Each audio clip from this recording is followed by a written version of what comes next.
चौटाला साहब, कागदाना से शुरुआत भारतीय जनता पार्टी की रैली की गई, उसके बाद आज भूपेंद्र सिंह हुड्डा भी वहां कागदाना से शुरुआत करने जा रहे हैं।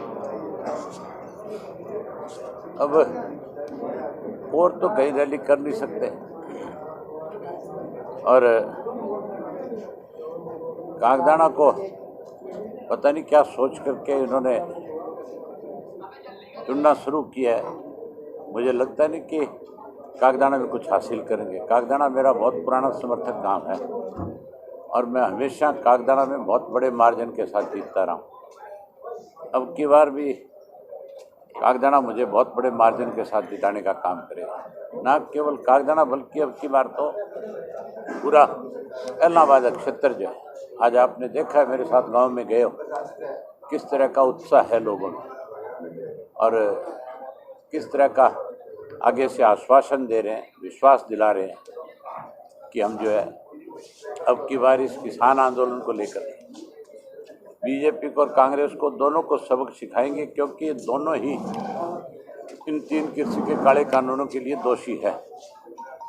कानून की पहल करने वाली जो है वो कांग्रेस है। सन 2012 में कांग्रेस पार्टी ने एक बिल इंट्रोड्यूस किया था लोकसभा में, उसमें उन्होंने नाम दिया था कृषि सुधार बिल, और उसी को जब इंट्रोड्यूस किया था तो इसलिए उसको बिल को पास नहीं कर पाए ये लोग, इनके पास बहुमत नहीं था। बिना बहुमत के बिल पास नहीं हो सकता था। जो सहयोगी थे उन्होंने इनसे मना कर दिया कि हम आपका इसमें साथ नहीं देंगे, इसलिए स्टैंडिंग कमेटी को बिल सौंपना पड़ा। और बीजेपी पूर्ण बहुमत में जब तक नहीं थी तब तक इस बिल को लेके नहीं आई। उनको भी डर था कि तुम्हारा बिल पास नहीं हो पाएगा। अब जब पूर्ण बहुमत में आ गए तब इसको बिल को लेकर के तब इस बिल को इन्होंने संसद से पास करवाया। ओम प्रकाश धनखड़ यहाँ पे पहुंचे थे, उन्होंने शुरुआत एक शब्द से की थी कि ठाकुर तो गियो। इस शब्द से शुरुआत करके वो शायद ये कहना चाह रहे थे कि अभय चौटाला इस बार हार रहे। नहीं, तेरे को सुनने में गलती होगी आपको। वो इशारा नहीं कर रहा था गोविंद की तरफ, देख उसकी तरफ रहा था।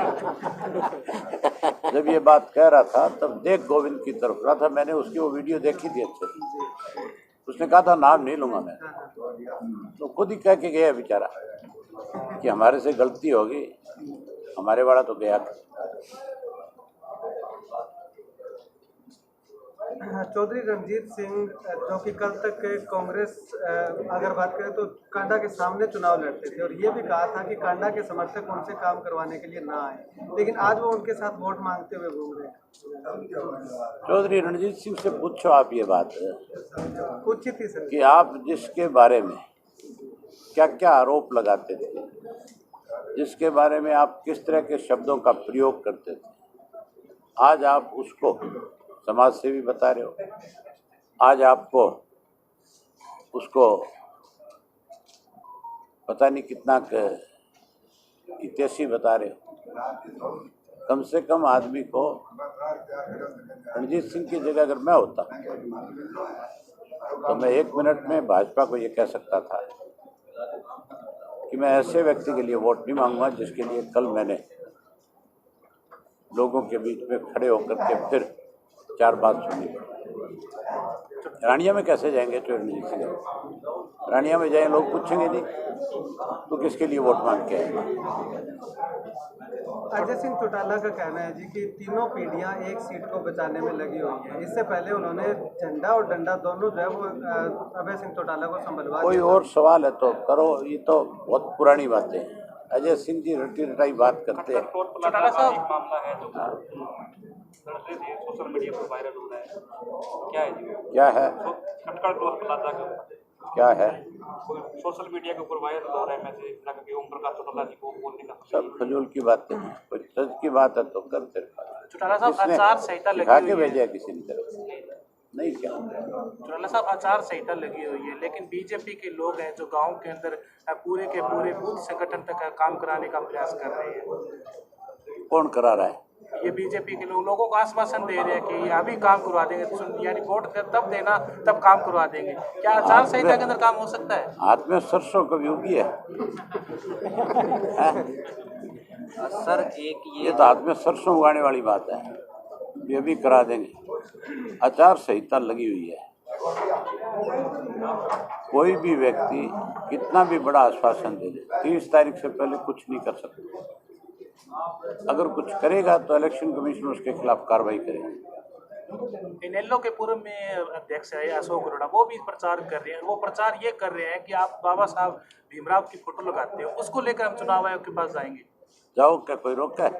हमारे साथ था तब नहीं गया तो कभी सर आपने जो किसान हितैषी इस्तीफा दिया है वो टर्निंग पॉइंट साबित होगा इनेलो पार्टी के लिए? देखा नहीं आपने अभी? सर हम तो देख के ही आए हैं। दूसरा एक मुद्दा तो और है देख सर। के है तो फिर सवाल बनता ही नहीं। सर दूसरा एक मुद्दा है स्टूडेंट्स का। युवा साथी जो आपके साथ काफ़ी जुड़े हुए हैं, उम्मीद काफ़ी करते हैं, तो आने वाले समय में आपकी सरकार बनती है तो जो युवा साथी उनको रोजगार के कैसे अवसर मिले? चौटाला साहब ने 3206 लगाए थे, 10 साल की कैद काटी। अब की बार 32 लाख लगाएंगे तो सारी उम्र काटनी पड़ेगी।